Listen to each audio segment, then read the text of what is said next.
BSc प्रथम वर्ष के सभी विद्यार्थियों का आज की क्लास में स्वागत है। आज की क्लास में हम धात्विक बंध के बारे में वर्णन करेंगे। अपन ने देखा कि कितने प्रकार के बंध होते हैं, सहसंयोजक बंध, आयनिक बॉन्ड और मेटलिक बॉन्ड।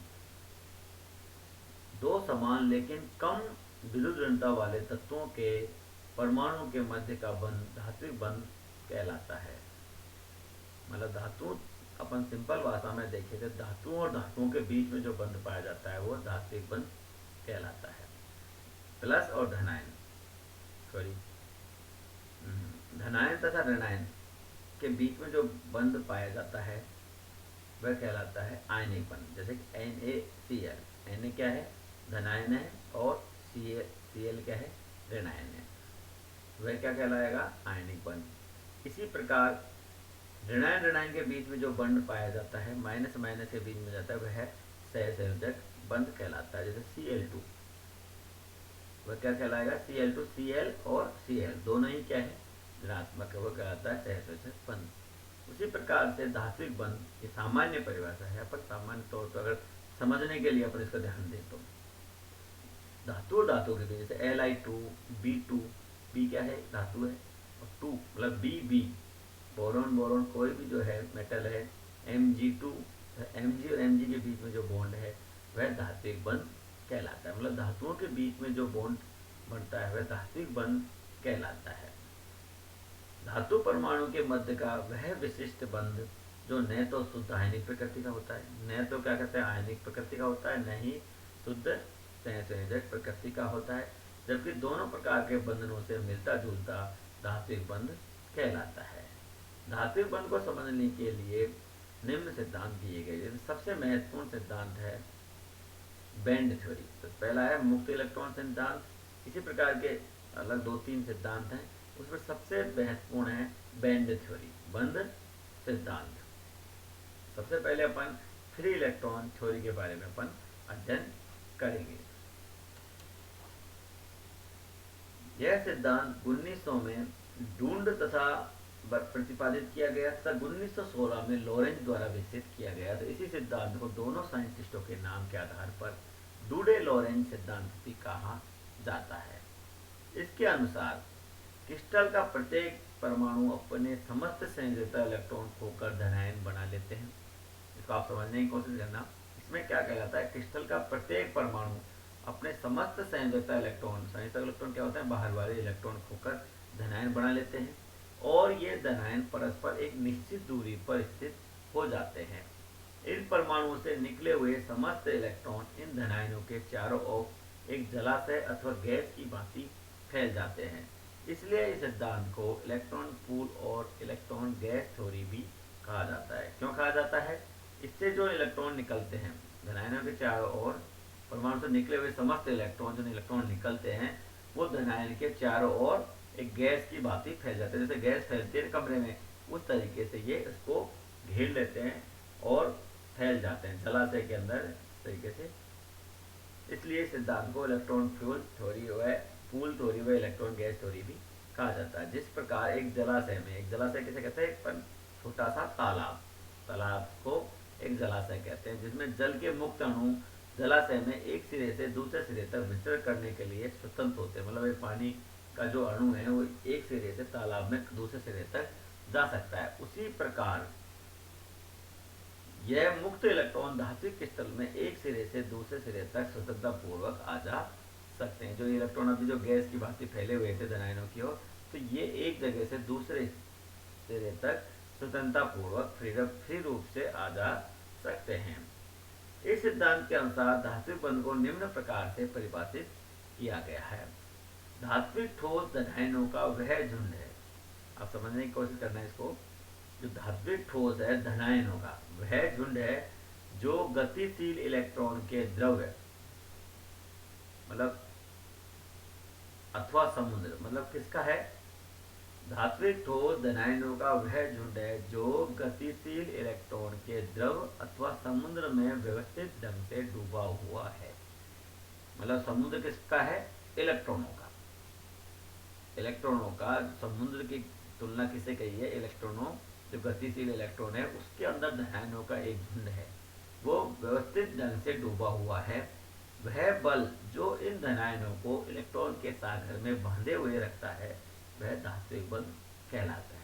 मतलब वह प्रकार का जो बल जो इस इलेक्ट्रॉनों के सागर समुद्र में बात करें तो उसके अंदर जो बल, वह बल है जिसे धात्विक व्यवस्थित ढंग से धातुओं का एक झुंड रखा हुआ है, वह ही धात्विक बल कहलाता है। इस सिद्धांत के आधार पर धातुओं के प्रमुख गुणों की व्याख्या की जाती है। मतलब इस सिद्धांत के आधार पर मेटल के बहुत सारे गुणों की व्याख्या की जाती है। सबसे पहला है उसकी चमक। अपन जानते हैं धातुओं में चमक बहुत ज्यादा पाई जाती है। तो क्यों पाई जाती है? धात्विक चमक जब प्रकाश की किरण धात्विक सतह पर पड़ती है, जब प्रकाश की किरण धातु की एक सतह पर पड़ते हैं तो उसके फ्री इलेक्ट्रॉन उत्तेजित होकर ग्राउंड स्टेट से एक्साइटेड स्टेट में चले जाते हैं। जब इस पर क्या कहते हैं किरण पड़ती है प्रकाश की, तो जो फ्री इलेक्ट्रॉन है जो एक्साइटेड होकर एक्साइटेड स्टेट में चले जाते हैं, उत्तेजित अवस्था में चल जाते हैं और वापस अपनी सामान्य अवस्था में लौटते हैं। जब ये वापस ग्राउंड स्टेट में लौटते हैं तो कुछ ऊर्जा को उत्सर्जित करते हैं। मतलब जब पहले क्या कहते हैं प्रकाश की जब किरण पड़ते हैं कहाँ से ले गए उच्च ऊर्जा स्तर में, जब उच्च स्तर से वापस जब निम्न ऊर्जा स्तर में आते हैं तो कुछ एनर्जी को रिलीज करते हैं। यह उत्सर्जित ऊर्जा प्रकाश के दृश्य क्षेत्र की होती है। अतः प्रकाश की किरण धातु सतह से परावर्तित होती प्रतीत होती है, जिससे धात्विक सतह चमकीली दिखाई देती है। विद्युत चालकता मतलब दूसरा एक पहला गुण क्या हो गया कि जो धातुएं चमकीली क्यों दिखाई देती है, तो इसके छोटे छोटे क्वेश्चन एग्जाम में भी पूछे जाते हैं। विद्युत चालकता जब किसी धातु को विद्युत क्षेत्र में रखा जाता है तो इसमें विचरण कर रहे मुक्त इलेक्ट्रॉन एनोड की तरफ बढ़ते हैं और इस प्रकार विद्युत का चालन हो जाता है। जब मतलब इसको अपन विद्युत चालकता जब किसी धातु विद्युत क्षेत्र में रखा जाता है, धातु को मैग्नेटिक फील्ड में रखा जाता है तो विचरण कर रहे फ्री इलेक्ट्रॉन एनोड की तरफ बढ़ते हैं और विद्युत का चालन करते हैं। तीसरा है ऊष्मा की चालकता। जब धातुओं के एक सिरे को गर्म किया जाता है तो उस सिरे पर उपस्थित मुक्त इलेक्ट्रॉन इस ऊष्मा को ग्रहण करते हैं। इसमें उसकी गतिज ऊर्जा बढ़ जाती है और ये तेजी से गति करते हुए धातु क्रिस्टल के दूसरे सिरे पे पहुंच जाते हैं। इस प्रकार ऊष्मा संचरण से धातु के दूसरे सिरे तक भी ऊष्मा पहुंच जाती है। इसका एकदम कहने का मतलब है अपन अगर किसी लोहे की रोड को गर्म करें तो वह लोहे की रोड क्या है, धातु एक है, धातु है, लोहे से बनी होती है, धातु कहलाती है। जब इसको अपन नीचे गर्म करते हैं तो इसकी ऊष्मा ऊपर भी पहुंच जाती है। तो ऊपर किस प्रकार से पहुंच गई, किसी गतिज ऊर्जा बढ़ जाती है और एक सिरे से दूसरे सिरे पर पहुंच जाते हैं। इसमें ऊष्मा का संचरण हो जाता है। एघात वर्णता व तन्यता। एघात वर्णता व तन्यता। एघात वर्णता मतलब कहते हैं टूटना, तन्यता था खींचना। जब धनायनों को संयुजा इलेक्ट्रॉन के समुद्र में बांधे रखने वाले बंद बल दिशात्मक नहीं होते हैं। मतलब ये नहीं होता है कि बल जो इस दिशा में कार्य करते हैं वो दिशात्मक नहीं होते, किधर भी उसको खिसका देते हैं। धनायन सब तरफ आकर्षण बल द्वारा बंधे रहते हैं, अतः किसी भी दिशा में यदि इन पर बल लगाया जाए तो धनायन की सतह अपने स्थान से किसी तल पर खिसक जाती है, क्योंकि मुक्त इलेक्ट्रॉन का समुद्र चारों तरफ फैला हुआ है। मतलब यहाँ पर क्या कहते हैं, ये इलेक्ट्रॉन समुद्र था, समुद्र में इस तरीके से व्यवस्थित थे।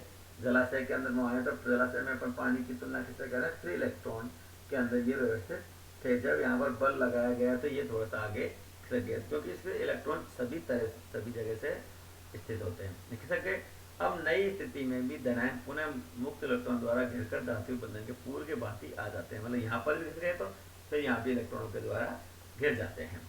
यही कारण है से हथौड़े से पीट कर हम इसकी पतली चद्दरें बना सकते हैं अथवा खींच कर इसको तार बनाए जा सकते हैं। इन्हीं दोनों गुणों के कारण ही इसको अपन खींच कर क्या कहते हैं तार भी बना सकते हैं, पतली इसकी चद्दरें भी बनाए जा सकते हैं। फ्री इलेक्ट्रॉन सिद्धांत की सीमाएं। जो फ्री इलेक्ट्रॉन है इसकी क्या सीमाएं रही? यह सिद्धांत धातुओं के निम्न गुणों की व्याख्या करने में असमर्थ है। धातुओं के चुंबकीय गुणों के बारे में इसने कोई व्याख्या नहीं करी। ताप बढ़ने पर कुछ धातुओं की चालकता बढ़ जाती है, कुछ धातुओं की चालकता कम हो जाती है, इसके बारे में भी इसने कोई व्याख्या नहीं की। विद्युत के प्रति समस्त धातुओं का व्यवहार समान नहीं होता है। कुछ सुचालक, कुछ चालक और कुछ अर्धचालक, कुछ कंडक्टर, कुछ सेमीकंडक्टर और कुछ इंसुलेटर होती हैं, मतलब सभी तरह से इनका बिहेवियर समान रूप से नहीं होता है। सभी धातुएं समान रूप से भी कठोर नहीं होती हैं। धातुओं के गलनांक, गलन, ऊष्मा आदि के मानों में तुलनात्मक रूप से बहुत अधिक परिवर्तन होता है। मतलब जो है सभी धातुओं के मेल्टिंग पॉइंट, बॉइलिंग पॉइंट के अंदर भी बहुत अधिक अंतर होता है। इनकी व्याख्या इस प्रकार से इस सिद्धांत के द्वारा फ्री इलेक्ट्रॉन थ्योरी के द्वारा नहीं की जा सकती है। इसका एक दूसरा है थ्योरी दी, वह है संयोजकता बंद सिद्धांत। इसकी नेक्स्ट की क्लास के अंदर अपन इसके बारे में अध्ययन करेंगे।